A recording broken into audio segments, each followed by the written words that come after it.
36 श्लोका में, इस 36 श्लोका में एक्चुअली में अर्जुन ने यही प्रश्न ही पूछा है कि भगवान वो बल जो है वो हमको क्या कर ले रहा है, हमको ये सारी चीजों में लगा दे रहा है हमारे ना चाहने के बावजूद भी। अर्जुन उवाच अथ केन प्रयुक्तोऽयं पापं चरति पुरुषः अनक्षरपि वाष्णेय बलादिव नियोजितः। भगवान अर्जुन बोला है, अर्जुन क्या बोला है कि भगवान ऐसा लगता है अनिक्षण की, मैं नहीं चाहता हूं करना उस पाप को, लेकिन ऐसा लगता है कोई बल दे करके हमको जबरदस्ती उस काम को करा रहा है। वो बल जो है वो क्या है, ये बल ये कहां से आ रहा है, वो जो हमको जबरदस्ती खींच ले जाता है गलत काम को करने के लिए, है ना। और हमें करना ही पड़ता है हमारे ना चाहने के बावजूद भी, जानते हुए कि ये काम गलत है, इससे सिर्फ फ्रस्ट्रेशन मिलेगा, सिर्फ दुख मिलेगा, वो जानने के बावजूद, सारा नॉलेज होने के बावजूद भी हम उस गलत काम को करने में प्रयुक्त हो जाते हैं। तो वो बल क्या है, ऐसा करके अर्जुन प्रश्न पूछता है। तो एक्चुअली देखिए हमारे सामने एग्जाम्पल है अजामिल का। अजामिल एक बहुत ही सुसंस्कृत ब्राह्मण परिवार का व्यक्ति था, सारे नियम रूल्स रेगुलेशंस फॉलो करता था, सब कुछ होने के बावजूद भी सिर्फ उसने एक दृश्य देखा जो कि कामुक दृश्य उसने देखा, और उस कामुक दृश्य को देखने के कारण वो उसके जो पाप कर्म बीज जो उसके हृदय में संचित थे वो ऐसे प्रज्वलित हुए कि उसने घर आकर के उसी वैश्या के बारे में चिंतन करने लग गया, और उसने घर आकर के अपने माता पिता, अपनी पत्नी, सबको निष्कासित कर दिया और स्वयं भी एक डाकू बन गया, सिर्फ एक प्रोपेंसिटी को नियंत्रित ना कर पाने के कारण। तो अर्जुन का यह प्रश्न वास्तव में बहुत ही ज्यादा इंपॉर्टेंट है कि ऐसा कैसे हो गया, ये अर्जुन का प्रश्न पूछता है। तो प्रभुपाद जी तात्पर्य में बहुत सुंदर चीज बताते हैं। देखिए फर्स्ट पॉइंट प्रभुपाद जी क्या बताते हैं, यहाँ लिखा भी है, शायद किसी का अनम्यूट है, म्यूट कर लेंगे। तो फर्स्ट पॉइंट है original nature of living. Prabhupada ji यहीं से स्टार्ट करते हैं कि देखिए आत्मा का वास्तविक स्वभाव, आत्मा के अंदर कोई काम क्रोध मद लोभ ये सब आत्मा का स्वभाव नहीं है। आत्मा तो भगवान का अंश, part and parcel of Krishna. और जिस तरीके से कृष्ण एकदम शुद्ध हैं, उनके अंदर किसी भी प्रकार का कोई भौतिक चीज नहीं है, काम क्रोध मद लोभ, उसी प्रकार से ये आत्मा भी समस्त प्रकार की काम क्रोध मद लोभ से अलग है। वो इन सब चीजों से प्रभावित नहीं होता आत्मा। लेकिन होता क्या है, जब वही आत्मा जो कि शुद्ध है, जैसे बारिश का पानी शुद्ध है, लेकिन जब वो इस भौतिक जगत में आता है और मिट्टी से मिल जाता है तो उसके संग से मटमैला हो जाता है। ठीक इसी प्रकार आत्मा शुद्ध है, लेकिन आत्मा को जब एक शरीर दे दिया जाता है, जैसे हम कल आपको बता रहे थे, एक शरीर मिल गया उसको, एक शरीर मिल गया पुरुष का, तो अपने आप को पुरुष मानने लगता है कि मैं पुरुष हूं। उसको शरीर मिल गया स्त्री का, तो अपने आप को स्त्री मानने लगता है कि मैं स्त्री। और उसके संग के कारण वो अपने आप को पुरुष मान लेता है, और उस कारण से उसमें इतना ज्यादा वो मिक्स हो जाता है कि अपने आप को शरीर मान करके उस आधार पर कार्य करके गलत काम में प्रवृत्त हो जाता है। तो ये कभी कभी ऐसा होता है कि वो नहीं चाहता वो करे ऐसा काम, लेकिन फिर भी जबरदस्ती उसको लगता है कि ये बल जो है, जो काम है, उसको खींच रहा है उस तरफ करने का। ये अर्जुन का प्रश्न था।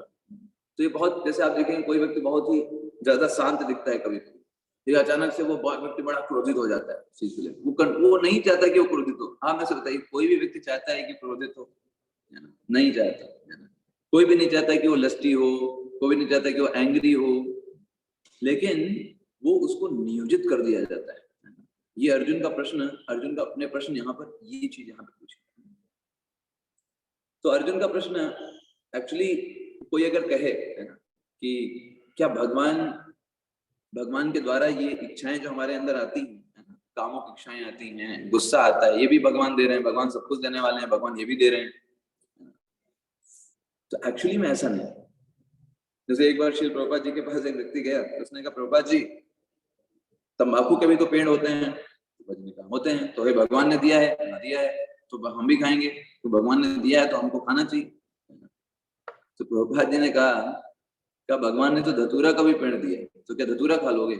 भगवान ने तो जहर भी दिया है, तो क्या जहर खा लोगे? क्या भगवान ने ये सारी चीजें दी हैं चूज करने, आपके पास बुद्धि भी तो दिया है ना, उसका क्यों प्रयोग नहीं करते?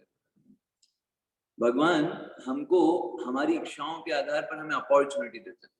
जो जीव जिस तरीके की इच्छाओं की पूर्ति करना चाहता है उसके लिए अपॉर्चुनिटीज इस मटेरियल वर्ल्ड में, लेकिन चूज हमको करना है।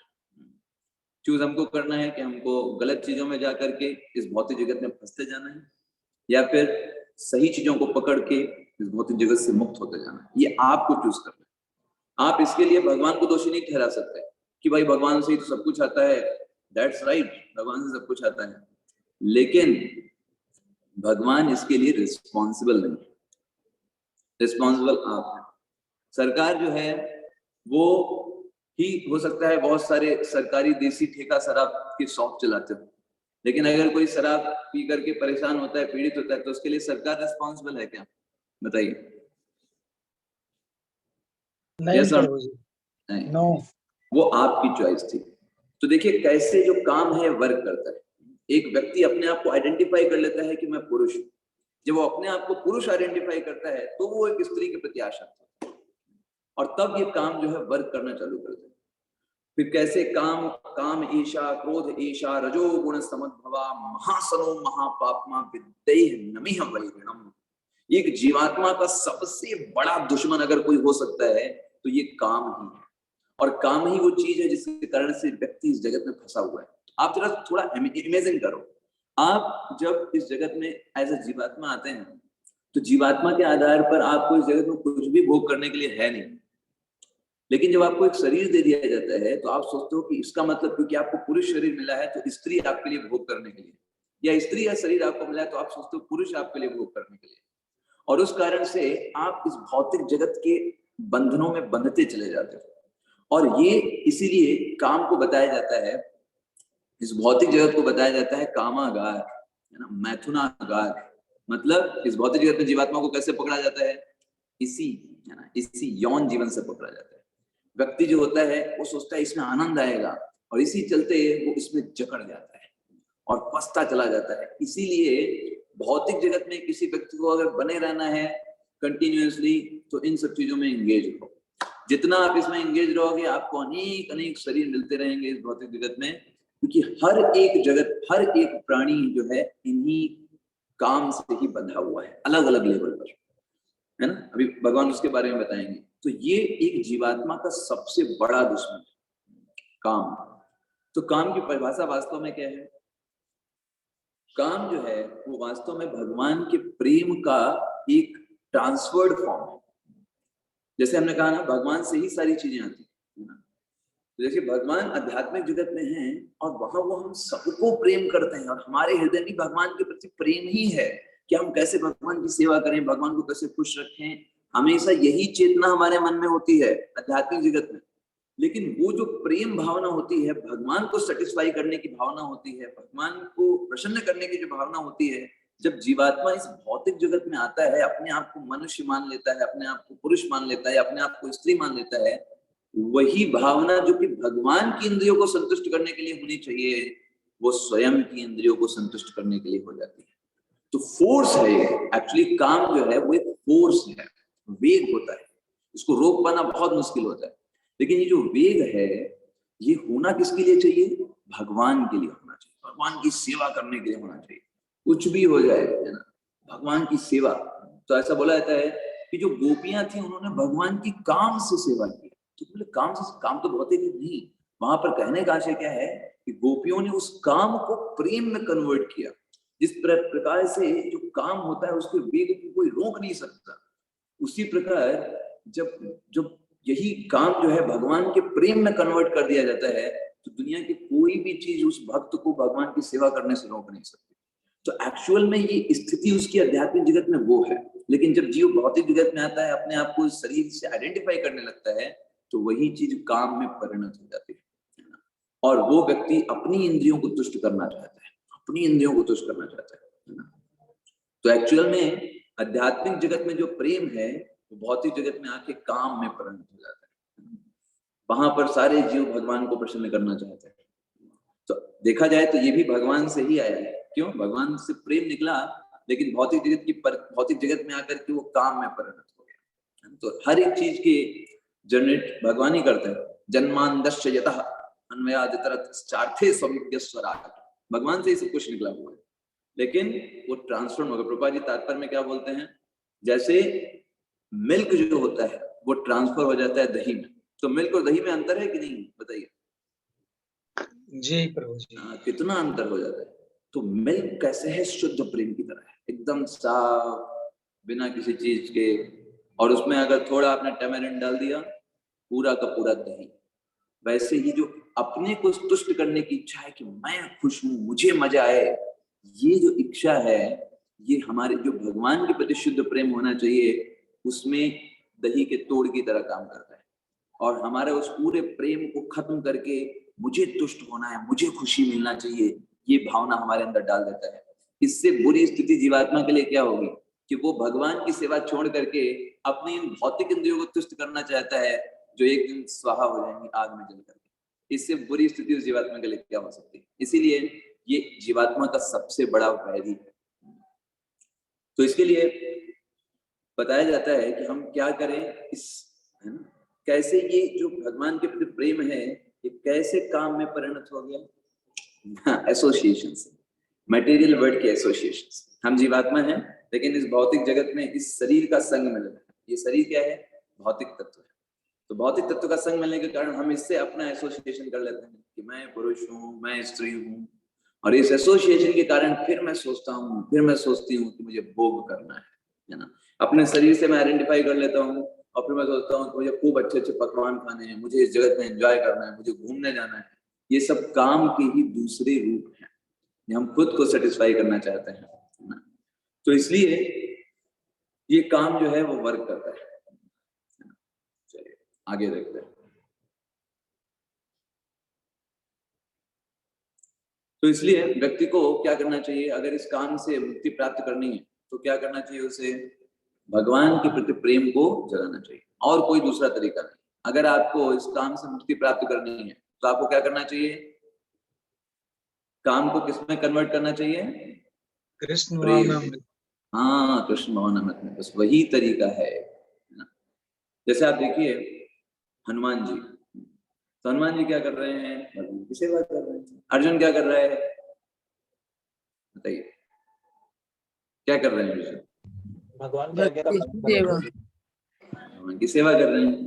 तो जब कोई व्यक्ति भगवान की सेवा करता है, तभी वो इस लस्ट को लव में कन्वर्ट कर सकता है और बचा सकता है इस काम को क्रोध में जाने से। देखो काम है रजोगुण का, तो रजोगुण होता है वो बाद में तमोगुण में कन्वर्ट हो जाता है, क्रोध में कन्वर्ट हो जाएगा। अगर सेटिस्फाई नहीं हुआ तो वो क्रोध में कन्वर्ट हो जाएगा।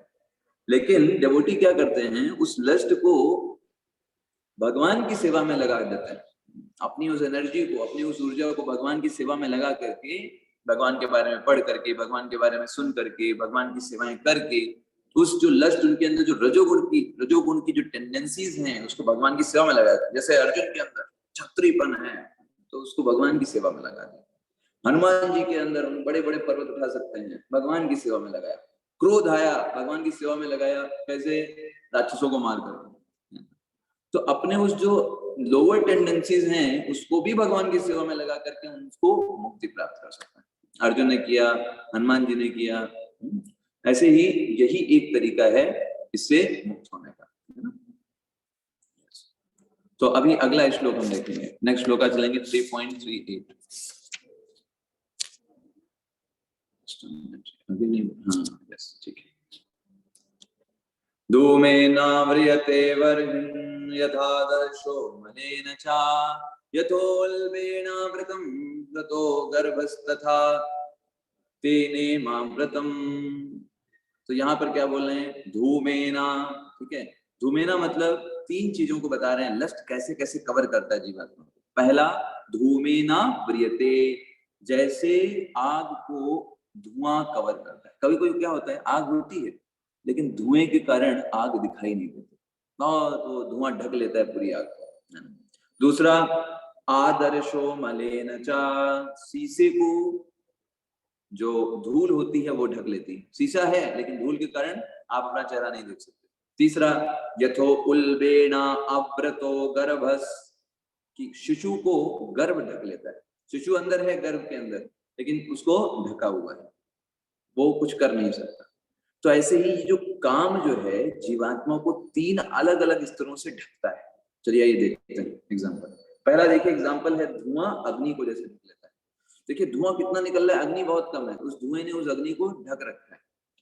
तो ये बताता है कि मनुष्य जीवन जो हम लोग हैं, हमारी चेतना कम स्तर पर ढकी होती है। हम ढके हैं, काम ने ढका है, लेकिन ज्यादा नहीं ढका है मनुष्य स्तर पे। क्यों? जैसे धुआं है तो ज्यादा दिक्कत नहीं होगी आग को जलाने में, धुएं को हटा दो, बड़ी आराम से हटा सकते हो और फिर आग जो है वो अच्छे से दिखाई देगी। तो ऐसे ही मनुष्य जीवन में उस काम को समझ पाना, उसको हटा पाना और भगवान की भक्ति में लग पाना आसान होता है।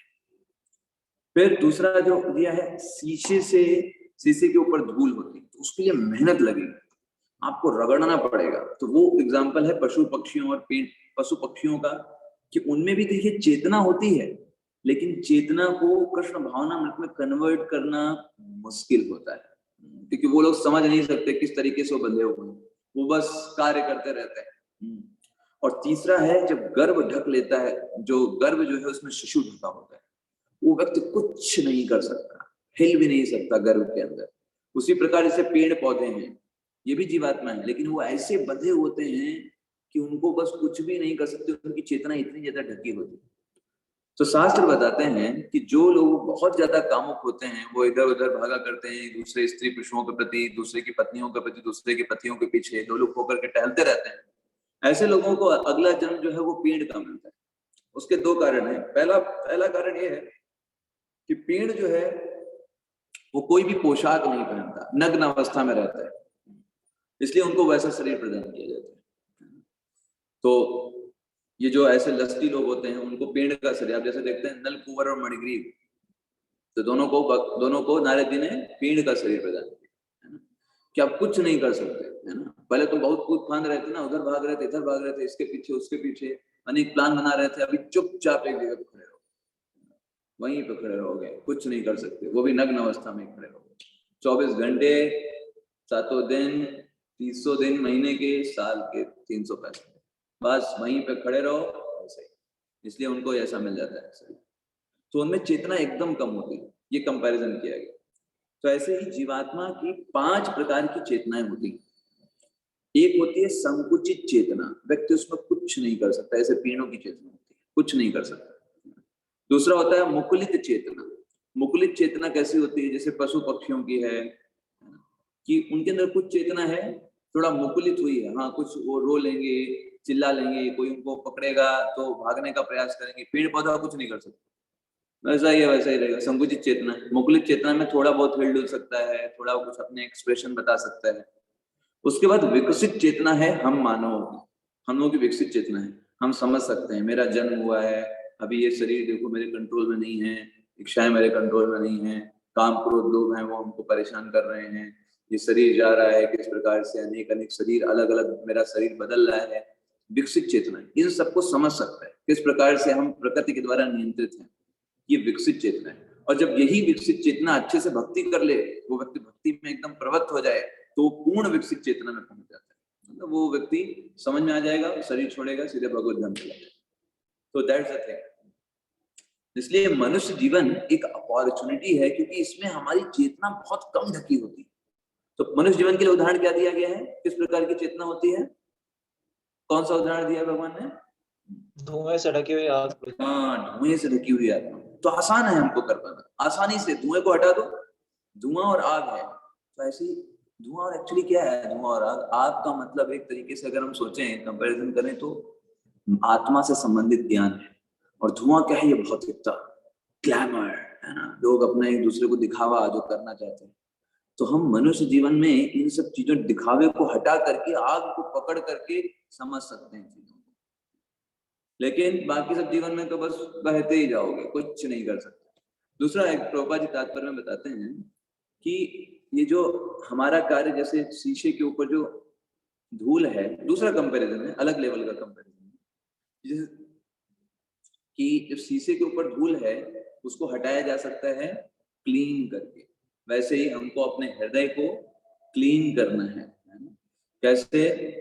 हरे कृष्ण महामंत्र के द्वारा। होगा। जितना हरे कृष्ण महामंत्र करेंगे वो जो सरफेस होगी वो क्लीन होती हुई चली जाएगी, और फिर हमारा कार्य जो है वो आसान हो जाएगा। चलिए, आवृतम ज्ञानमेतेन ज्ञानिनो नित्यवैरिणा कामरूपेण कौन्तेय दुष्पूरेण अनलेन च। तो कई बार लोग बोले प्रभु जी ठीक है, थोड़ा बहुत अगर काम है तो सेटिस्फाई कर ले तो क्या अच्छा ही है, थोड़ा बहुत कर लिया सेटिस्फाई क्या हो जाएगा, कोई दिक्कत तो नहीं है। हरे कृष्ण प्रभु जी। हरे कृष्ण प्रभु जी 3 प्रकार कितना बताई, 5 प्रकार की कहा था ना आपने? हाँ, तो बाकी 2 क्या है प्रभु जी? वो दूसरे शास्त्रों में आई है। मुख्य रूप से आप अभी 4 समझ लीजिए, संकुचित चेतना, मुकुलित चेतना, विकसित चेतना और पूर्ण विकसित चेतना। ठीक है, एक्चुअल में 5 होती हैं, एक अति संकुचित चेतना भी होती है। तो जैसे संकुचित चेतना, आपने स्टार फिश देखा है किसी ने? स्टार फिश किसी ने देखा है? नहीं देखा होगा। पढ़ा है प्रभु जी इसके बारे में। तो स्टार फिश में एकदम चेतना होती है, ऐसा लगता है कि वो एकदम निर्जीव है ना, उस तरीके की होती है चेतना, एकदम नगण्य के बराबर होती है। तो ऐसे 5 डिवीजन बनाए गए हैं, अति संकुचित चेतना, संकुचित चेतना, मुकुलित चेतना, विकसित चेतना, पूर्ण विकसित चेतना। भगवान ने यहाँ पर जो इसमें बताया है वो 3 प्रकार की चेतनाओं के बारे में बताया है, वो समझ सकते हैं। अब इस श्लोका में क्या बताया जा रहा है, कोई व्यक्ति ये बोले कि भाई थोड़ा सा काम जो है उसको सेटिस्फाई कर लें, तो दिक्कत क्या है, अच्छा है, शांति मिल जाएगी? नहीं, ये आपकी गलत है। क्यों? क्योंकि काम को आप कभी सेटिस्फाई नहीं कर सकते। दुष्पूरेणा अनलेन च। जैसे कोई व्यक्ति बोले कि भाई बहुत आग जल रही है, थोड़ा पेट्रोल डाल देते हैं, शांत हो जाएगी शांत? बताइए। नहीं प्रभु जी, नहीं, वो शांत नहीं होगी, है ना, वो शांत नहीं होने वाली है, वो और बढ़ेगी और बढ़ेगी, अगली बार और बल के साथ वो प्रवेश करेगी। तो क्या अच्छा तरीका क्या है कि उसको पोषण ना दें, लेकिन पोषण ना दें तो उससे क्या होगा, आपको उसके लिए कोई दूसरा चीज उपाय खोजना होगा, है ना। दूसरा उपाय, आप उस पोषण को जब भगवान से कनेक्ट कर देंगे तब तो ठीक है, तब चीजें अपने आप सही हो जाएगी। तो इसलिए भौतिक जगत जो आगार है उसको मैथुनागार बोला जाता है। व्यक्ति जो है इसमें फंस जाता है, पूरी तरीके से फंस जाता है। आप देखो इस जगत में जितने भी सुसाइड केस होते हैं उसमें 90 के ऊपर जो सुसाइड केसेस होते हैं, 90% के ऊपर वो सुसाइड केस सिर्फ और सिर्फ स्त्री पुरुष संबंधों में विच्छेद के कारण होता है। आप देखिए छोटे छोटे, आज तो आप अगर सही तरीके से देखेंगे, व्यक्ति क्लास 6, 7, 8 से उसको ये फ्रस्ट्रेशन होता है, वो सोचता है कि वो स्त्री पुरुष के बारे में सोचने लगता है। आजकल की परिस्थिति ऐसी है, तो व्यक्ति कितना बुरी तरीके से जकड़ा हुआ है और व्यक्ति को समझ में नहीं आता। वो सोचता है ये तो बड़े आनंद की चीज है, ये तो इसमें मजा आएगा हमको करने में। उसको समझ में नहीं आता कैसे वो जकड़ा हुआ है इन सब बंधनों में, और इसके कारण कितने सुसाइड केस, कितने लोगों का मर्डर कर दिया जाता है, ऑनर किलिंग हो जाती है, सिर्फ और सिर्फ किस लिए, सिर्फ और सिर्फ बिकॉज उन्होंने कंट्रोल नहीं किया, उन्होंने सेक्स लाइफ को कंट्रोल नहीं किया। वो इधर उधर भाग रहे हैं, इधर उधर जा रहे हैं। बड़े बड़े पदों पर हम देखते हैं ना, राष्ट्रपति निक्सन प्रेसिडेंट थे अमेरिका के, और उन्होंने अपनी एक सेक्रेटरी है, उनके साथ उनके संबंध गलत हो गए, जिस कारण से उनको अपना अमेरिका का राष्ट्रपति पद छोड़ना पड़ गया।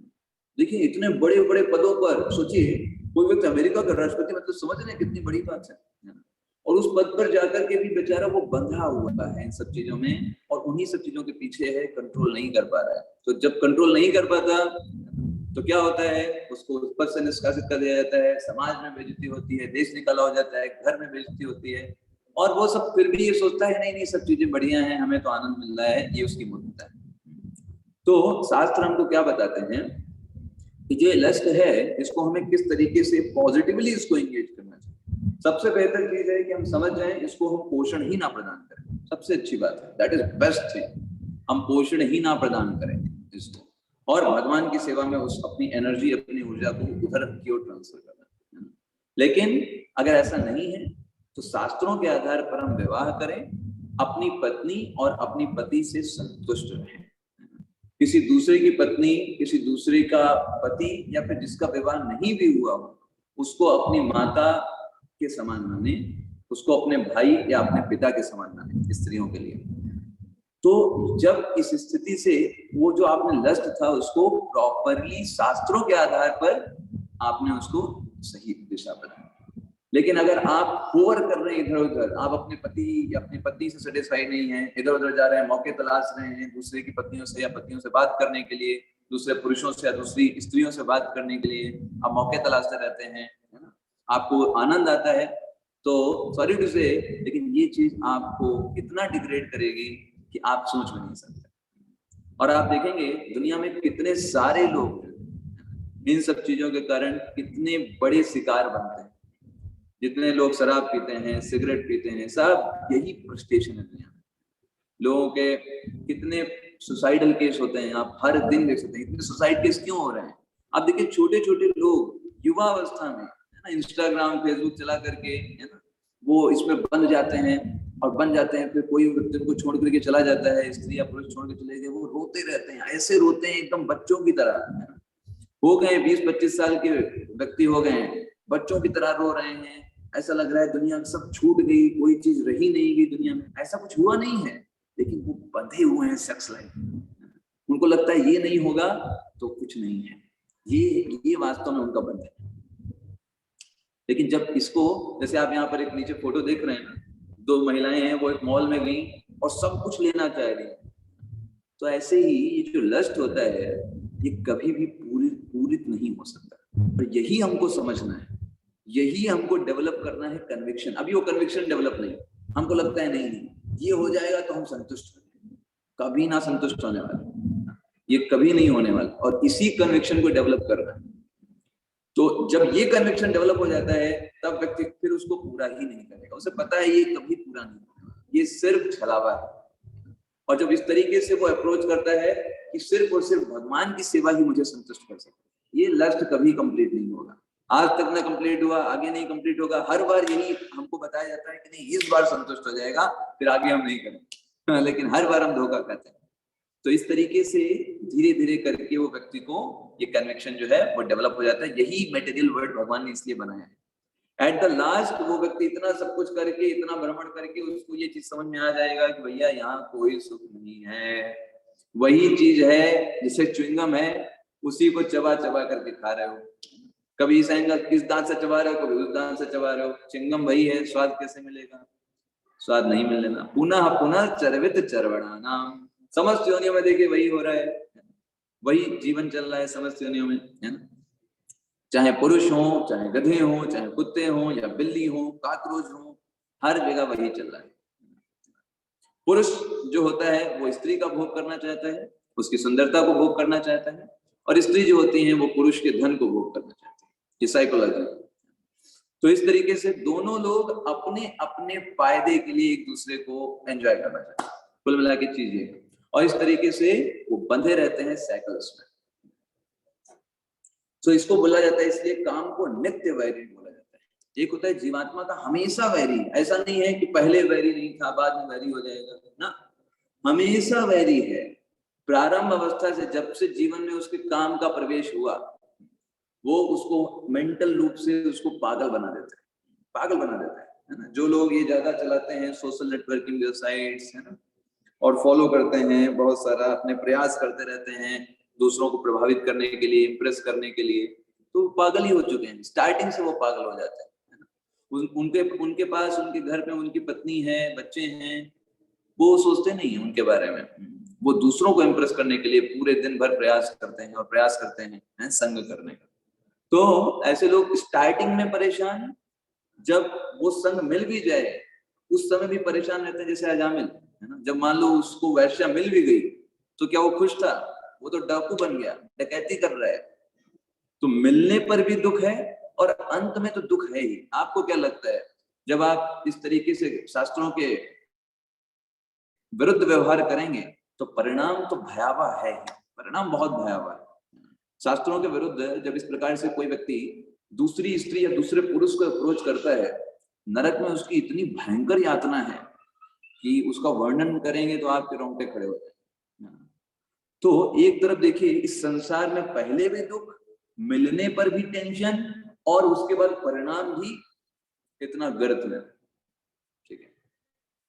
और दूसरी तरफ तो ये फिर भी व्यक्ति को सोचता है, उसके मन में ये चलता रहता है, नहीं नहीं ये तो बड़े आनंद की चीज है, ये तो मजा है, हम आनंद करेंगे, ये उसकी मूर्खता है।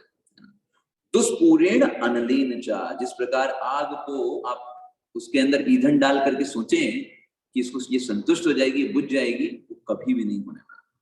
अब भगवान बता रहे हैं, जैसे अब हमको ये तो बात समझ में आ गई कि जीवात्मा के लिए सबसे बड़ा शत्रु कौन है, what is the greatest enemy? काम। हाँ, काम जो है उसका ग्रेटेस्ट एनिमी। जो ये सोचना कि मैं आनंद करूंगा, मुझे आनंद मिलेगा इन इंद्रियों को भोग करने से, ये सबसे बड़ा एनिमी। तो भगवान अभी बता रहे हैं वो एनिमी रहता कहाँ कहाँ पर है, उसकी जगह कहाँ कहाँ पर है ना। इंद्रियाणि मनोर्बुद्धिर्स्याधिष्ठानमुच्यते एतैर्विमोहयत्येष ज्ञानमावृत्य देहिशः।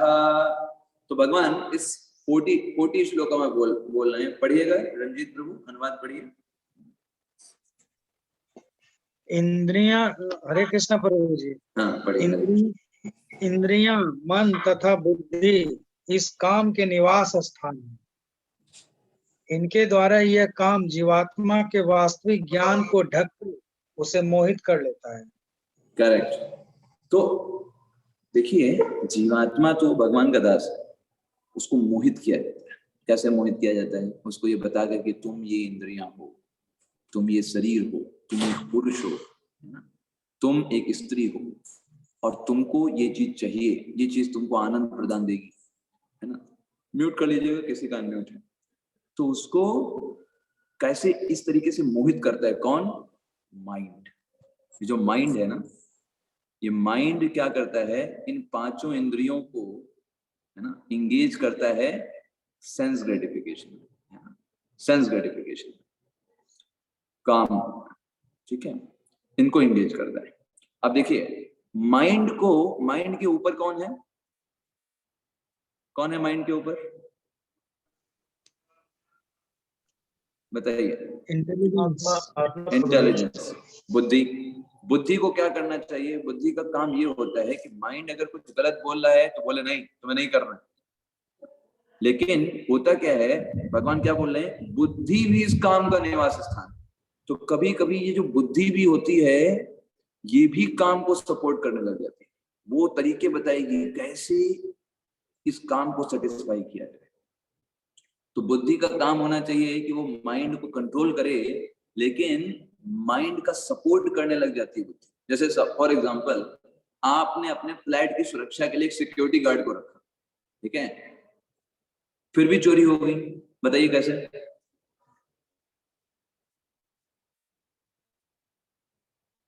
एनीबॉडी? तो जी सिक्योरिटी गार्ड चोर के साथ मिल गया। सिक्योरिटी गार्ड मिला हुआ है।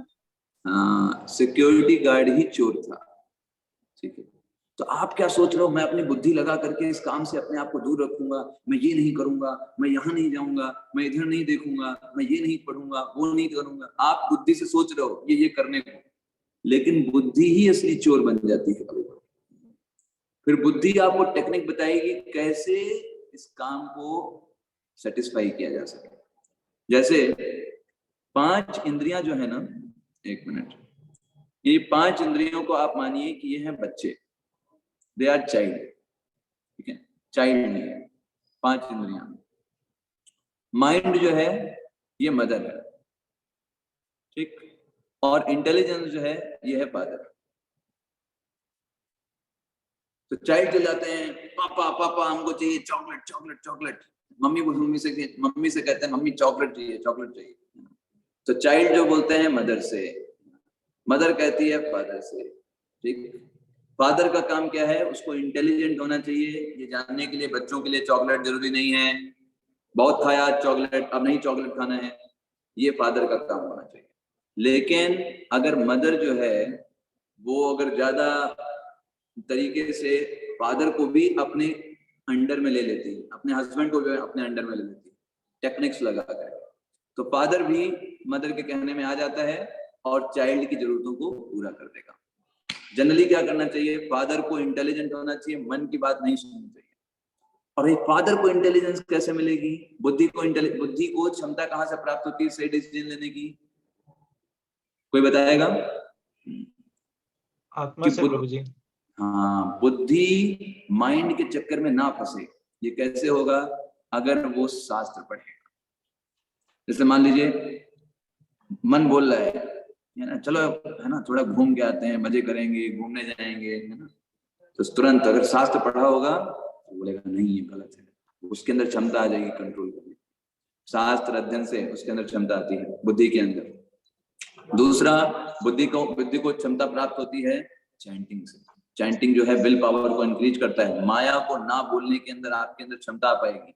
भले आपका माइंड बड़े बड़े एल्योरमेंट दे रहा हो, जैसे कभी कभी जो आप जैसे एक एग्जांपल बताते हैं राधेश्याम प्रभु की वाइफ जो है ना, वो वाइफ जाती है मॉल में, और मॉल में आपके पास मान लीजिए हस्बैंड के पास सिर्फ 30,000 रुपए 30,000 रुपीज हैं, और उसने सोचा कि हम अपनी वाइफ को जो है वाइफ को लेके सिर्फ 6,000 रुपए की साड़ी दिला देंगे, ऐसा प्लान करके जो है वो गया हस्बैंड। अब वाइफ जो है वहां पे जाती है और वो 6,000 की 5 साड़ी सेलेक्ट कर लेती है और कहती है मुझे 5 चाहिए। तो ये बोलता है अरे भाई हमारे पास 30,000 रुपए ही है, अगर तुम 5 ले लोगी तो सारे रुपए चले जाएंगे, हमारे पास 1 रुपए नहीं बचेंगे। लेकिन वाइफ कहती है नहीं हमको तो जरूरत ही है, इसके बिना तुम रह ही नहीं सकते, ये तो बहुत जरूरी है हमारे लिए। तो अगर हस्बैंड दिमाग वाला नहीं होगा, है ना, तो वो वाइफ के कहने में आ जाए। क्या होगा उससे? उसके 30,000 रुपए जिससे वो और भी शरीर बहुत जरूरत के काम कर सकता था, बच्चों के लिए कर सकता था, है ना, वो सब क्या करेगा? सारे के सारे रुपए किसको दे देगा? वाइफ को दे देगा। इस तरीके से वो बर्बाद हो जाएगा। तो ठीक वैसे ही माइंड जो होता है वो अनेक एलिमेंट डालेगा, ये देखें, वो करें, मूवी देखते हैं, घूमने चलते हैं, पार्टी करते हैं, मजा आएगा, है ना। लेकिन बुद्धि को इंटेलिजेंट होना चाहिए। कौन सा मजा लेना चाहते हो तुम? इस भौतिक जगत में सड़ने का मजा लेना है, इस अन्य योनियों में जाने का मजा लेना है, यही मजा चाहिए तुमको? बुद्धि को इंटेलिजेंट होना चाहिए। और बुद्धि को इंटेलिजेंस कैसे मिलेगा? जब हम जप अच्छे से करेंगे, हरे कृष्ण कृष्ण कृष्ण हरे हरे, हरे राम राम राम हरे हरे।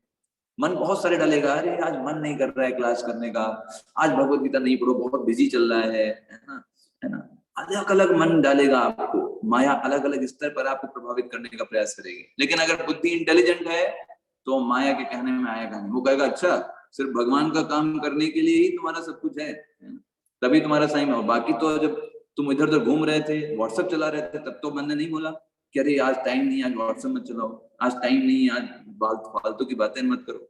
लेकिन जब भगवान का कोई काम आया तो सारा तकलीफ चालू हो गया। क्लास का टाइम आया तो सारे काम याद आने लगे, ये भी जरूरी है, वो भी जरूरी है, ये भी जरूरी है। तो ये मन जो है एल्योरमेंट देता है। जो इंटेलिजेंट होगा वो फंसेगा नहीं और अपने आप को फिक्स रखेगा।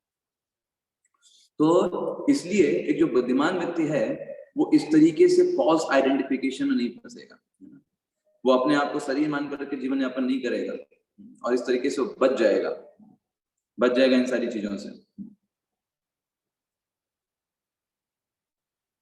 ठीक है, तो इसलिए भगवान बोलते हैं तस्मात् इंद्रियाणादो नियम्य हरतर्षभा पाप्मानं प्रजह्योनं ज्ञान विज्ञान नाशनम। यस, संतोष प्रभु जी इसका अनुवाद पढ़िएगा।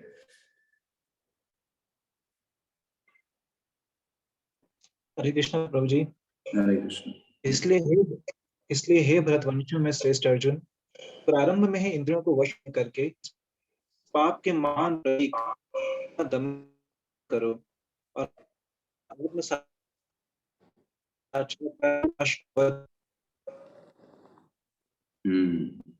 तो भगवान यहाँ कह रहे हैं वेट मत करो कि बाद में कर लेंगे काम को नियंत्रित, प्रारंभ में ही इसको नियंत्रित कर डालो, क्योंकि ये जितना आप इसको भोग करने का प्रयास करेंगे उतना ज्यादा ये बढ़ता जाएगा, वृद्धि होती जाएगी इसमें। तो इसलिए एक बुद्धिमान व्यक्ति क्या करता है, अपनी इंद्रियों को भगवान की सेवा में लगा करके इससे मुक्त हो जाता है ना। क्योंकि ये अगर आपने प्रारंभ में नहीं किया तो ये लस्ट जो है वो बढ़ता ये बहुत आगे जो है वो चला जाता है। तो कैसे इसको कन्वर्ट किया जा सकता है? भगवान की सेवा में लगाकर। जब हम भगवान से प्रेम करेंगे तो अपने आप ही ये जो लस्ट है वो भगवान के प्रेम में परिणत हो जाएगा। तब हमें कोई भी चीज जो है वो प्रभावित नहीं कर सकती। लेकिन जब तक भगवान से प्रेम नहीं है तब तक यही जो प्रेम है जो भगवान से नहीं है, तो एक्चुअली में अगर आपसे कोई पूछे कि संसार में इतना सब ये जो हम देखते हैं ये सब है क्या, एक्चुअल में लोगों को भगवान से प्रेम करना चाहिए। जब वो भगवान से प्रेम नहीं करते हैं तब वो ये सब इधर उधर का पूरा झंझट पाल करके रखते हैं। जो व्यक्ति भगवान से प्रेम करेगा उसकी इच्छा ही नहीं होगी इस संसार में इस तरीके के चक्करों में पड़ने की, वो संतुष्ट रहेगा। शास्त्र बताते हैं 3 चीजों में हमको हमेशा संतुष्ट रहना चाहिए। जो खाना हम बनता है घर में जैसा बना है उसमें संतुष्ट रहना चाहिए। ये नहीं बाहर जा रहे हैं होटल में खाएंगे, वहां जा रहे हैं फिर अनेक प्रकार के रोगों को इन्वाइट करते हैं। दूसरा, जितना धन हम कमा रहे हैं हमें सोचना चाहिए कि अरे और धन कमाए और गधों की तरह काम कर, ऑलरेडी बहुत काम कर रहे हैं। जितना धन मिल रहा है भगवान की कृपा से प्राप्त हुआ है उसमें संतुष्ट रहिए। दूसरों को देख करके ईर्ष्या मत करिए, जलिए मत। आपके कोटे में जितना था उतना आपको मिला है। तीसरा, पत्नी में, अपने पति पत्नी में एकदम संतुष्ट रहना चाहिए। जो मिला है वो भगवान की कृपा से है, उसको कृपा के रूप में स्वीकार करके उसमें संतुष्ट रहना चाहिए। जो व्यक्ति इन तीनों में संतुष्ट नहीं रहता पूरा जीवन उसका नरक हो जाता है। और 3 चीजों में कभी भी संतोष नहीं करना चाहिए। स्व अध्याय में, पढ़ाई करने में, शास्त्र अध्ययन करने में कभी भी संतोष नहीं करना चाहिए। अरे अभी भगवद गीता तो पढ़ चुके हैं, एक बार पढ़ लिया पूरा, दोबारा पढ़ो, 10 बार पढ़ो, 8 बार पढ़ो। ऐसे ही दान करने में, दान तो देते हैं, दिया, गरीबों की सेवा तो किया, मंदिर में तो कर दिया, नहीं, बार बार करना चाहिए। जितना करेंगे उतनी प्योरिटी डेवलप होगी। और तप करने में, स्वधान दान तपयो, तपस्या करने में अपनी इंद्रियों को कष्ट दे करके भगवान की सेवा में लगाना। तो आगे के 2 श्लोक बहुत इंपॉर्टेंट है जो हमको बहुत एक इंपॉर्टेंट शिक्षा देते हैं, 42 और 43। इंद्रियाणि परर्याहुः इंद्रियेभ्यं परं मनः मनसस्तु परा बुद्धिर्बुद्धये परतस्तुषः। तो सबसे निचले स्तर पर जड़ इंद्रियां हैं। जड़ इंद्रिय मतलब जैसे देखिए मोबाइल है, ये जड़ है। तो इसके ये जड़ वस्तु को आसानी से नियंत्रित किया जा सकता है। जैसे मोबाइल रखा है, मैंने उठा करके दूसरी जगह रख दिया, आसान है नियंत्रित करना, ठीक है। इसके ऊपर इंद्रियां होती हैं। जड़ वस्तु से ऊपर क्या है? इंद्रियां, जैसे कान, आंख, नाक। तो ये जो बाहर दिख रहा है ये इंद्रिय नहीं है, ये तो सिर्फ टूल है। इंद्रियां सूक्ष्म शरीर में होती हैं। आंख वास्तव में कहाँ है? सूक्ष्म शरीर में। वो तो इस आंख के द्वारा दिखाई दे रहा है ना, इसलिए सूक्ष्म शरीर भी कैसे देख पाता है ना। भूत प्रेत पिशाच के पास भी तो देखने की क्षमता होती है ना। एक्चुअल में असली इंद्रियां सूक्ष्म शरीर में होती हैं। और ये शरीर में जो हम आंख, नाक, कान देखते हैं ये सिर्फ उसको ढका गया है असली इंद्रियों, लाइक दैट। जैसे आपने चश्मा लगा लिया तो चश्मा आंख है, आंख उसके अंदर है, आंख उसके अंदर है ना। तो वैसे ही ये ये जो शरीर है इसमें जो आंख है वो चश्मे की तरह है, और आपको उतना ही दिखाई देता है जितना आप देख सकते हो, जितना आपके लिए क्षमता लगाई गई। चश्मा अगर ब्लैक कलर का लगा दिया गया तो सब कुछ आपको ब्लैक ब्लैक दिखेगा, तो इसका मतलब चीजें ब्लैक नहीं, आप देख पा रहे हो ब्लैक। तो आपको इस शरीर का चश्मा लगा दिया गया, पुरुष शरीर का चश्मा लगा दिया गया, तो आपको आकर्षक व्यक्ति कौन लगेगा? स्त्रियां आकर्षक लगेगी। स्त्रियों को स्त्री शरीर का चश्मा लगा हुआ है तो उनको आकर्षक कौन लगेगा? पुरुष आकर्षक लगेगा, है ना। तो लाइक दैट। तो भगवान क्या बोल रहे हैं?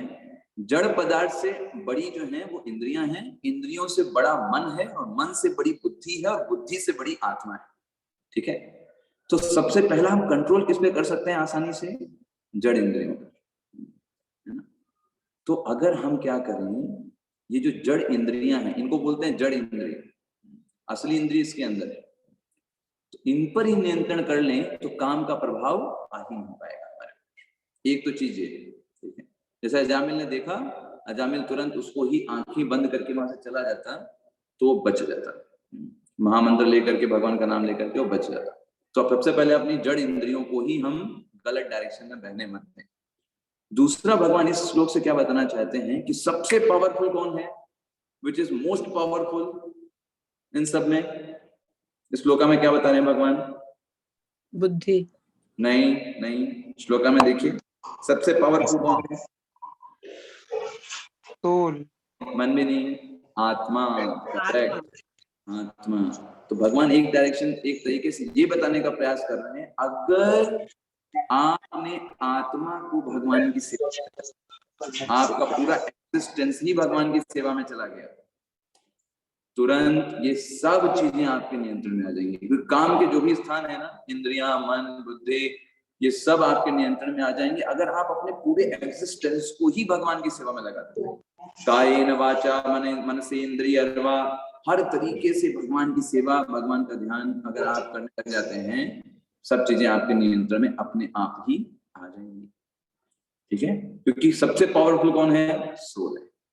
तो कोई लोग बोलते हैं ना कि हमने तो अपने आप को पूरा ही समर्पित कर दिया है कृष्ण के लिए। कृष्ण के लिए उठना, सुबह बोलना, चलते समय, गाते समय, जाते समय, हर समय कृष्ण अपने माइंड में रखें, तो अपने आप सब कुछ नियंत्रित हो जाएगा, है ना। कृष्णेन्द्रिय प्रीति वांछा धरे प्रेम नाम, है ना। जब भगवान की इंद्रियों को संतुष्ट करने की इच्छा करेंगे तो वो प्रेम है, और अपनी इंद्रियों को तुष्ट करने की इच्छा करेंगे वो काम है। तो भगवान क्या बोलते हैं कि कृष्ण सूर्य सम माया अंधकार, जहां कृष्ण नहीं तहां माया अधिकार। माया वहीं पर है जहां पर कृष्ण नहीं है, अंधकार वहीं है जहां पर सूर्य नहीं। तो अगर आप हमेशा कृष्ण को अपने माइंड में रख रहे हो, कृष्ण को प्रायोरिटी दे रहे हो, माया एंटर नहीं कर सकती। That is not area of maya. अंधकार नहीं आ सकता अगर हमेशा आप सूर्य के संपर्क में। तो हमारा एफर्ट कहाँ होना चाहिए? कृष्ण को अपने साथ रखने में। That's the thing. एवं बुद्धे परम बुद्ध्वा संस्तभ्यात्मात्मनः जहि शत्रुं महाबाहो कामरूपं दुराशतम्। इस प्रकार हे महाबाहु अर्जुन, अपने आप को भौतिक इंद्रियों, मन तथा बुद्धि से परे जानकर मन को सावधान आध्यात्मिक बुद्धि से स्थिर करके आध्यात्मिक शक्ति द्वारा इस काम रूपी दुर्जय शत्रु को जीतो। That's the thing. ये आपको विजय प्राप्त करना है ना, ये आपको कार्य कर रहे हैं इस काम रूपी शत्रु को जीतने के लिए। तो भगवान ने एकदम क्लियर यहाँ पर स्पष्ट बताया है कि किस प्रकार से ये जो काम है ये व्यक्ति को भगवान से दूर ले जाता है, भगवान से अलग कर देता है। इसलिए यहाँ पर भगवान ने तुरंत क्या बोला कि अपने आप को हम क्या समझें। जब भी ये मन जो है आपको एलियोरमेंट देता है कि देखो ये चीज आपके भोग के लिए, ये चीज आपके भोग के लिए, तो हमको सोचना चाहिए मन मैं नहीं हूँ। ये जो मन हमको अलग अलग प्रकार के एडवर्टाइजमेंट दे रहे हैं ना, ये मन में नहीं है, मैं आत्मा हूँ। और आत्मा के लिए संसार में कुछ भी भोग के लिए नहीं है। आत्मा का कार्य क्या है? हर एक चीज को भगवान की सेवा में लगाना, ये आत्मा का कार्य है। कोई व्यक्ति आपकी तारीफ करता है तो भाई हम उस तारीफ के योग्य नहीं है, असली तारीफ किसकी होनी चाहिए? कृष्ण की होनी चाहिए। कोई व्यक्ति आपके लिए अच्छा उपहार लेकर के आता है, आपको कोई भेंट करता है, वो वस्तु भी भगवान ने उत्पन्न की है और उनके लिए ही है। आप एक अच्छे बड़े से तरबूज को देखते हो तो तरबूज भी प्रकृति ने इसलिए दिया है ताकि भगवान को भोग लगाया जा सके, हमारे खाने के लिए नहीं दिए। हमारे खाने के लिए क्या है कि भगवान जब भोग लगा देंगे तो उनका जो उच्चिष्ट मिलेगा, हम उनके दास हैं, वो हम मिलेंगे, है ना। तो इस प्रकार की चेतना हनुमान जी की यही चेतना है, भगवान की सेवा करने, है ना। भगवान जब युद्ध करने के बाद आए, भोजन कर रहे हैं, हनुमान जी से बोला, भगवान भोजन कर रहे हैं, हनुमान जी से बोला तुम भी आकर के सामने बैठ जाओ खाना खाना। हनुमान जी ने कहा हम नहीं बैठ सकते, हम तो आपके सेवक हैं, आप खाओगे खा लोगे, आपका उच्चिष्ट जो छूटेगा वो हम खा सकते हैं, ये सेवक भावना। जब भरत जी जा रहे हैं वापस श्री राम जी को लेने चित्रकूट, तो भरत जी जो है पैदल चल रहे हैं, बाकी सब लोग सवारी कर रहे हैं। तो सबने बोला कि भाई आप भी घोड़े पे चढ़ जाओ, अच्छा नहीं लग रहा है, आप अभी सबको रिप्रेजेंट कर रहे हो, आप पैदल क्यों चल रहे हो? तो उन्होंने बोला मेरे भगवान श्री राम पैदल चल करके बन गए, है ना, और मैं घोड़े पर चढ़ करके जाऊं? अरे होना तो ये चाहिए कि मुझे हाथों के बल जाना चाहिए भगवान को लेने, मैं उनका सेवक हूं। तो ये सेवक भावना है कि अगर भगवान को नहीं तो हमें तो एकदम भी नहीं, चाहे वो कोई भी प्रकार की चीज है। अगर भगवान को स्वीकार नहीं, भगवान शास्त्र में मना कर रहे हैं, नहीं करना है कर्म, क्योंकि भगवान हमारे प्रिय है। भगवान जो कहेंगे वो हम करेंगे, जो हमको गुरु कहेंगे वो हमारे लिए सही है। जब इस प्रकार की चेतना व्यक्ति निर्मित करता है, तभी वो काम रूपी दुर्जय शत्रु से जीत सकता है। क्योंकि आध्यात्मिक गुरु हमको बताते हैं कि भगवान की क्या इच्छा है, क्योंकि अभी हम भगवान तो हमारे साथ हैं, लेकिन आध्यात्मिक गुरु के वाक्य जो भगवान से उद्धत है, भगवान के शास्त्रों से उद्धत है, तो वो हमको डायरेक्ट करेंगे क्या चीज हमको करनी चाहिए और क्या चीज नहीं करनी चाहिए। तो जब हम आध्यात्मिक गुरु के बातों को स्वीकार करके अपने जीवन को मोल्ड करेंगे, we can fix very nicely. हम बहुत आराम से फिक्स हो सकते हैं विदाउट एनी प्रॉब्लम। लेकिन अगर हम अपना दिमाग लगा के, अपनी बुद्धि लगा के कुछ करना चाहेंगे, तो याद रखिए, मन बुद्धि भी काम के निवास स्थान है। तो जब काम अपना दम दिखाएगा, बुद्धि भी काम नहीं करती, वरना इतने बड़े बड़े इंटेलिजेंट लोग कैसे फंस जाते हैं उन सब कार्यों में। वो तो बड़े इंटेलिजेंट थे, IAS तक बन गए, वहां जाकर के भी वो गलत काम में कैसे प्रवृत्त हो गए। बुद्धि काम नहीं आती, काम आता है सरेंडर। कितना आपने भगवान कृष्ण को, अपने स्पिरिचुअल मास्टर को सरेंडर किया है, उनकी बातों को अपने जीवन का आदर्श मान करके आप चल रहे हो, वो चीज मदद करती है। वो फिक्सिटी आपको मदद कर पाएगी आपको उस मार्ग, गलत मार्ग में प्रवेश होने से। ठीक है, तो आज हम यही पे एंड करते हैं आज की क्लास को, और कल आप देखेंगे हम चौथे अध्याय को प्रारंभ करेंगे नेक्स्ट क्लास में, परसों। श्रीमद् भगवद गीता की जय, श्रील प्रभुपाद की जय, गौर प्रबंध की हरे हरे कृष्ण प्रभु जी। कृष्णा प्रभु जी। हरे कृष्णा प्रभु जी। हरे कृष्ण, हरे कृष्णा प्रभु। हरे कृष्ण, हरे कृष्ण, हरे कृष्ण, हरे कृष्णा प्रभु जी। हरे कृष्ण, हरे कृष्ण।